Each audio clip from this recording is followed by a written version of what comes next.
오늘 말씀은 하나님이 이렇게 가까이 계실 줄 몰랐습니다. 하나님이 이렇게 가까이 계실 줄 몰랐습니다. 라는 말씀으로 말씀 전하도록 하겠습니다. 여러분 혹시 길을 잃어본 적이 있으십니까?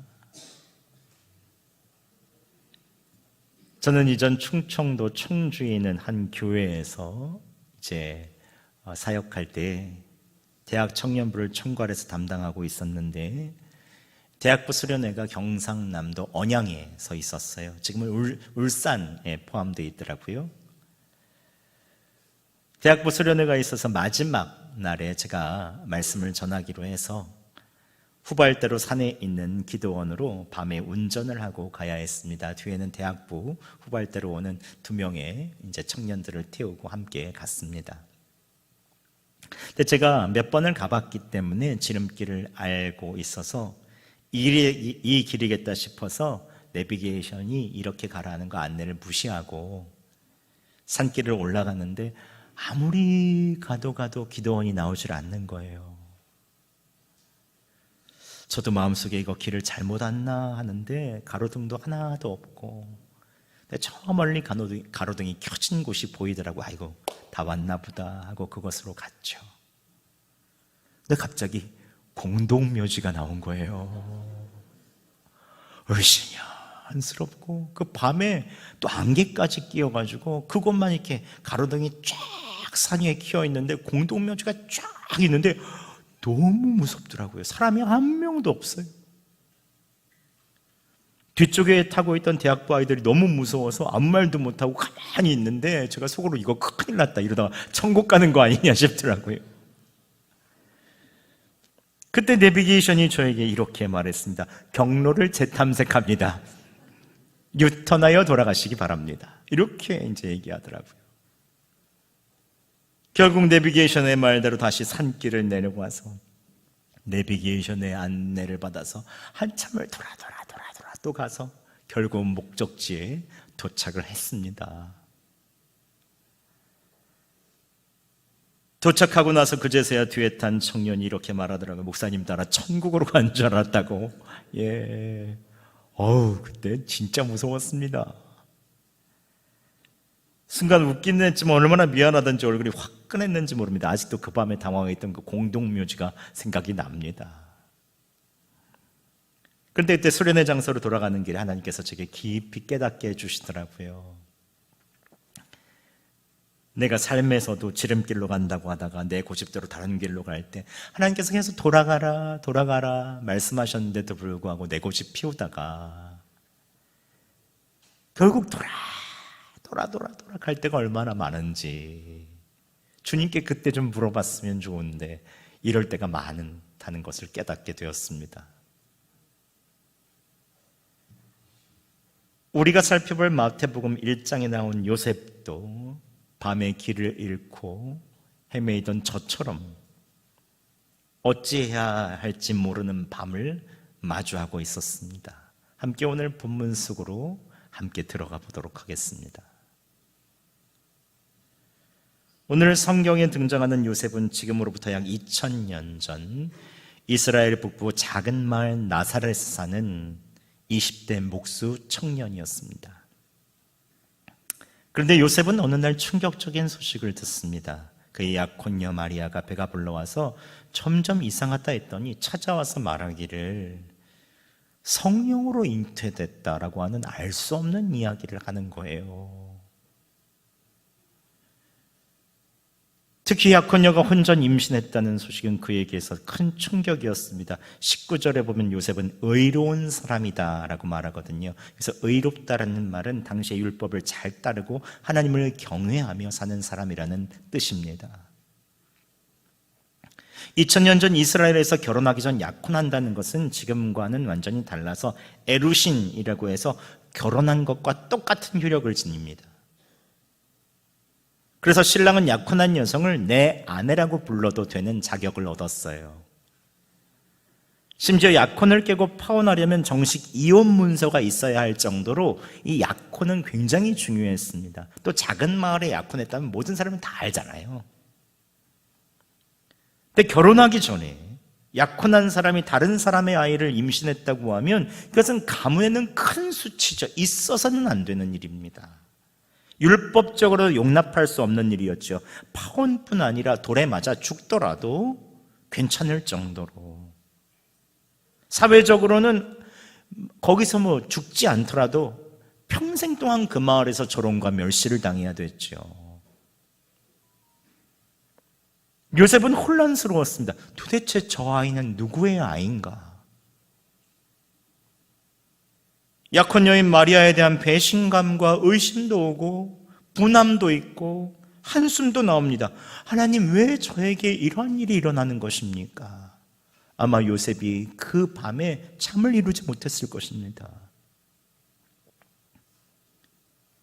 요셉은 인생 중에 가장 어두운 밤을 맞이하죠. 그런데 마리아는 어땠을까요? 마리아는 더 어두운 칠흑 같은 밤을 맞았습니다. 가장 믿었던 약혼자에게 의심을 받기 시작합니다. 사실대로 얘기했는데. 마리아는 누가복음의 천사가 마리아 성령으로 잉태한다고 이야기했을 때 그냥 순종했을 따름입니다. 보소서 나는 주의 여종이오니 말씀대로 내게 이루어지이다. 순종했을 뿐이거든요. 여러분, 이 한마디가 얼마나 큰 용기였을지 한번 생각해 보세요. 10대 중후반의 소녀, 이때 마리아가 10대 중후반이었을 거라고 말합니다. 결혼 정년기를 봤을 때. 지금은 청소년이잖아요. 이 소녀가 목숨을 걸고 하나님의 말씀에 순종했어요. 그런데 그 순종의 결과가 가장 사랑하는 사람에게 대한 오해와 의심을 불러일으키는 것이죠. 하나님의 말씀대로 순종했을 뿐인데 수치스러운 행동을 한 여인처럼 바라보는 그 요셉의 눈길이 너무 서운하지 않았겠습니까? 요셉이 파혼하게 되면 그녀는 이제 돌에 맞아 죽거나 평생 사람들의 조롱과 가문의 수치 속에 살아야 합니다. 마리아도 하나님의 말씀에 순종했을 뿐인데 왜 이런 일이 일어나는가 이해할 수가 없습니다. 그런데 오늘날을 사는 우리들도 한 번씩 인생에 이해할 수 없는 짙은 어두운 밤이 찾아올 때가 있죠. 건강검진을 받았는데 뭐가 보인다고 해서 병원에 가봤더니 암이라고 합니다. 그런데 치료 여부, 치료 방법 여러 가지를 가족에게 어떻게 말해야 되나? 평생 성실하고 정직하게 살았는데 왜 나인가? 답이 없어요, 거기에는. 또 갑자기 의지했던 배우자가 세상을 떠납니다. 부모가 아들과 딸을 잃고 상실의 아픔을 겪습니다. 왜 그 아이인가? 왜 내 남편인가? 내 아내인가? 그 빈자리는 여전히 큰데 아직도 그 이유를 모르죠. 모범생이었던 자녀가 갑자기 교회를 떠나고 나에게 적대적이 됩니다. 갑자기 변해버린 자녀로 인해 밤잠을 설치죠. 내가 무슨 잘못을 했나? 인생을 살다 보면 이해가 되지 않는 일들이 파도처럼 우리 앞에 밀려들 때가 있습니다. 좀 견딜 때 다시 몰려오면 좋은데 계속 닥쳐올 때가 있죠. 이해도 안 되고 납득도 안 됩니다. 그런데 내일을 살아야 합니다. 이럴 때는 신앙을 가지고 있어도 답이 잘 보이지가 않죠. 이럴 때 믿음의 사람들은 본능적으로 이렇게 묻죠. 하나님 어디 계십니까?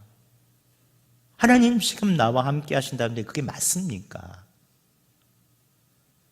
기도해도 막막하고 이해가 잘 되지 않죠. 그럼 대림절, 사람의 모습으로 오신 하나님의 아들이신 예수님을 맞이하는 이 기간은 바로 이 질문에서 출발합니다. 주님, 정말 나와 함께 계십니까? 그런데 그럼에도 불구하고 그때 하나님께서 요셉에게 먼저 움직이시죠. 하나님께서 요셉이 놀랄까봐 그가 자고 있을 때 주의 사자 천사를 보내셔서 꿈속에서 이렇게 말씀하십니다. 20절에 이렇게 말씀하시죠. 이 일을 생각할 때 주의 사자가 현몽하여 이르되 다윗의 자손 요셉아 내 아내 마리아 데려오기를 무서워하지 말라. 그에게 잉태된 자는 성령으로 된 것이라. 하나님께서는 요셉에게 마리아가 성령으로 잉태된 것이 맞다고 말씀해 주시고 이것이 구약 성경에 있어서에 있는 일들이 성취된 것이라는 것을 말씀해 주십니다. 함께 마태복음 1장 22절과 23절 말씀 저희가 봉독하겠습니다. 시작. 이 모든 일이 된 것은 주께서 선지자로 하신 말씀을 이루려 하심이니 보라 처녀가 잉태하여 아들을 낳을 것이요 그의 이름을 임마누엘이라 하리라 하셨으니 이를 번역한즉 하나님이 우리와 함께 계시다 함이라. 아멘. 이 예언은 700년 전 이사야 선지자가 선포한 말씀입니다. 그 약속의 말씀이 마리아 뱃속에서 성취되고 있다는 것이죠. 하나님 우리와 함께 하시다. 그런데 놀라운 것은 요셉이 잠에서 깨자마자 일어나 주의 사자가 전해준 하나님의 말씀대로 그의 아내 마리아를 아내로서 집으로 데리고 옵니다. 어떻게 그럴 수 있을까요? 상황이 바뀐 것도 아닙니다. 사람들이 이상하게 보는 시선도 그대로입니다. 마리아, 결혼 전에 저렇게 배가 불렀는데 왜 그런 거야? 이 시선은 그대로예요. 그런데 요셉의 마음속에 단 한 가지가 바뀌었습니다. 하나님께서 함께 하신다는 확신입니다. 여전히 이해는 안 됩니다. 알 수도 없습니다. 상황은 그대로입니다. 그런데 하나님께서 함께 하시니 지금 뱃속에 잉태된 아기가 성령으로 됐다는 것과 지금 하나님께서 우리와 함께 하심이 그냥 믿어진 거죠. 그래서 요셉은 하나님의 말씀에 순종해서 마리아를 데리고 올 수 있었습니다. 여러분, 위기는 상황이 사라져야 해결되는 것이 아니에요. 하나님이 함께 하심이 믿어지면 해결이 됩니다. 요셉은 이 임재를 경험합니다. 그때부터 요셉은 움직였어요. 하나님 우리와 함께 하시다. 여전히 마리아의 배는 불러오고 사람들이 수군대고 의심하지만 요셉에게는 하나님께서 함께 하신다는 그 확신 하나가 그의 발을 옮기게 하고 마리아를 데리고 오게 한 거죠. 하나님이 우리와 함께 하신다. 여러분, 하나님의 임재하심, 그것은 모든 것을 설명해 주진 않아요. 사실 이해를 할 수도 없어요. 그런데 하나님이 나와 함께 하신다는 이 임재하신다는 믿음과 그 의식, 임재의식을 깨닫는 순간 우리의 삶은 180도로 바뀝니다. 한 권사님이 계셨습니다. 그분 초장한 말기셨어요. 복수가 차오르고 마지막 호스피스 병실에서 이제 마지막 날을 기다리고 계셨어요. 근데 그 권사님이 제게 그 이야기를 하더라고요. 목사님, 저도 이상해요. 무서워야 되는데 무섭지가 않아요. 그리고 오히려 제게 감사의 제목을 말씀하시는 거예요. 목사님이 마지막에 와주시고 기도해 주셔서 정말 감사해요. 제 남편이 옆에서 정성으로 간호해 주어서 감사해요. 그리고 제게 이 말씀을 하시더라고요. 하나님이 함께 계시다는 게 느껴지니 오히려 평안해요. 그러시는 거예요. 권사님의 상황은 그대로였습니다. 암세포가 사라진 것도 아니었습니다. 그러나 권사님 안에 하나님의 임재가 들어왔죠. 하나님의 임재, 지금 나와 함께 하심이 의식되기 시작하고 하나님의 임재에 대한 그 눈이 활짝 열리기 시작하면 상황이 바뀌지 않아도 우리의 마음이 바뀝니다. 그때부터 평안을 주시는 하나님을 발견하게 되죠. 오늘 요셉과 함께 하신 하나님은 어떤 하나님이십니까? 저 높고 높은 하늘에 멀리 떨어져 계시는 그런 분이 아니세요. 우리의 가장 어둡고 이해할 수 없고 암울하고 지치고 두렵고 불확실한 그 자리, 가장 낮은 자리로 내려오시는 사랑의 하나님이십니다. 하나님께서는 요셉에게 강요하지 않으셨어요. 조용히 천천히 꿈에서 부드럽게 말씀하시죠. 이처럼 우리에게도 강요하지 않으십니다. 조용히 천천히 항상 함께 하시며 세미하게 우리에게 깨닫게 하여 주시죠. 그것을 하나님의 음성이라고 하죠. 우리의 양심에, 때로는 우리의 마음에 말씀하시죠. 그리고 구약 성경에서 말씀하신 그 이름을 들려주십니다. 임마누엘, 하나님이 함께 하신다. 이 말은 다시 이야기하면 이렇게 말할 수 있겠죠. 네가 멀리 돌아가도 내가 너를 가장 좋은 길로 인도해 줄 거야. 걱정하지 마라. 염려하지 마라. 내가 너와 함께하고 있다. 여러분, 다시 한번 말씀드리지만 삶의 위기는 상황이 사라져야 해결되는 것이 아니에요. 하나님이 함께 하심이 믿어지면 그 모든 상황들이 해결됩니다. 오늘 우리와 함께 하시는 그 하나님은 누구십니까? 바로 예수 그리스도시죠. 예수님은 임마누엘, 우리와 함께 하신 하나님의 그 놀라운 구원 계획의 완성입니다. 예수님께서 이 땅에 한 아기로 우리에게 오셔서 우리에게 있어서에는 처음부터 우리의 인생의 모든 눈물과 아픔, 슬픔과 어두움, 기쁨과 모든 순간들을 함께 하시죠. 하나님이신 전능하신 그분이 한 아기로 와서 우리와 함께 하여 주시는 것입니다.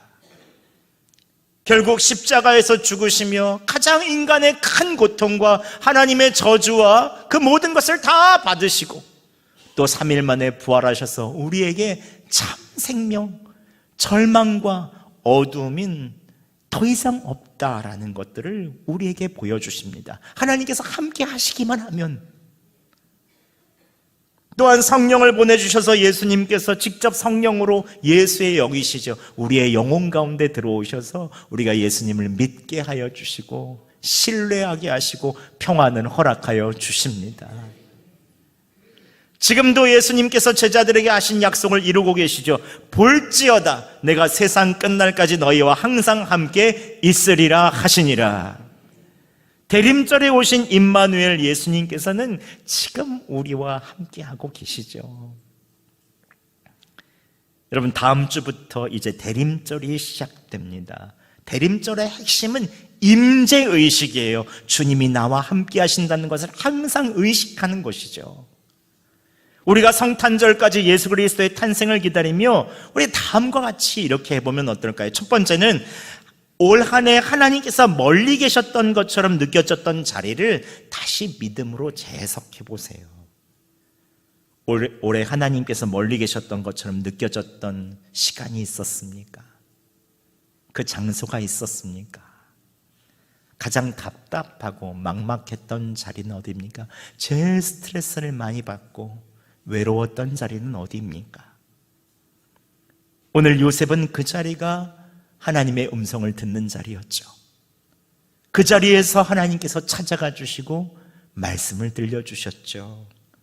그 자리에서 주님이 함께 하심을 깨닫는 영적인 눈이 열렸죠.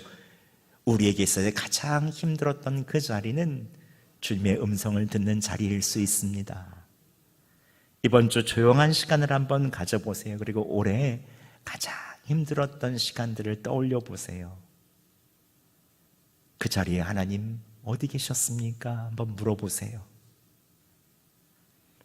독실한 그리스도인이며 네덜란드 여성인 코리텐붐 여사는 2차 세계대전 중에 자기 집에 숨어들어온 유대인을 숨겨줬다가 체포되어 온 가족이 다 수용소 생활을 했습니다.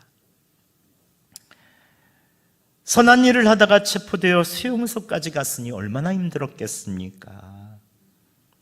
시계공의 딸이라는 책으로도 잘 알려져 있는데 거기에 나온 일화입니다. 라벤스부르크 수용소에서 그녀의 언니와 배씨는 벼룩이 들끓는 29호 막사에 배치됐어요. 벼룩이 너무 많았다고 합니다.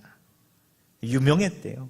그런데 그때 언니 배씨가 데살로니가전서 5장 18절 범사에 감사하라라는 말을 하면서 코리아, 이 벼룩들에게도 감사하자 그러더래요. 이 코리 여사는 10대 소녀이니까 도저히 이해할 수가 없었습니다. 그런데 나중에 알게 됐다고 해요. 경비병들이 벼룩 때문에 29호 막사에 들어오는 걸 다 꺼렸대요. 그러니까 그들이 자유롭게 성경을 읽고 함께 언니랑 예배드릴 수 있었다고 하더라고요. 즉 코리텐붐 여사는 강제 수용소에서 있었던 그 시간들을 이야기하며 이렇게 고백했습니다. 그때는 하나님께서 침묵하시는 줄 알았는데 돌아보니 가장 가까이 계셨습니다. 여러분, 올 한 해 가장 힘들고 답답하고 외로운 때가 있으셨습니까?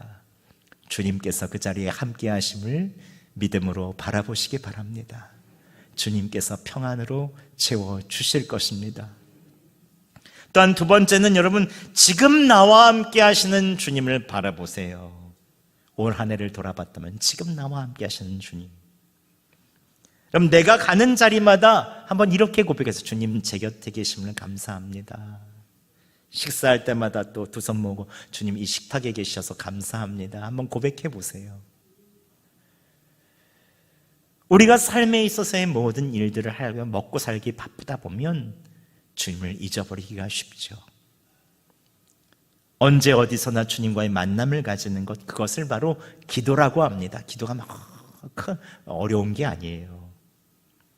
이번 주에 하루 딱 5분 정도 떼어 놓으셔서 아무 말 없이 그냥 주님 여기 함께 계시면 감사합니다. 한번 고백해 보세요.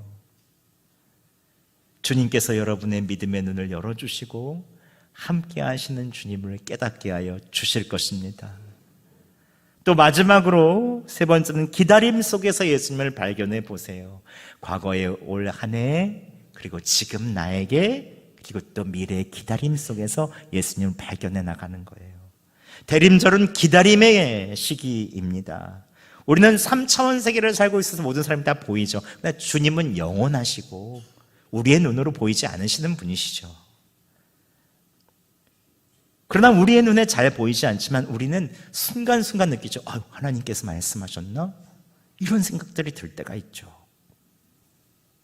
기다림이라는 것은 하나님께서 일하고 계심을 신뢰하는 능동적인 믿음이에요. 수동적인 게 아니에요. 요셉도 기다렸습니다.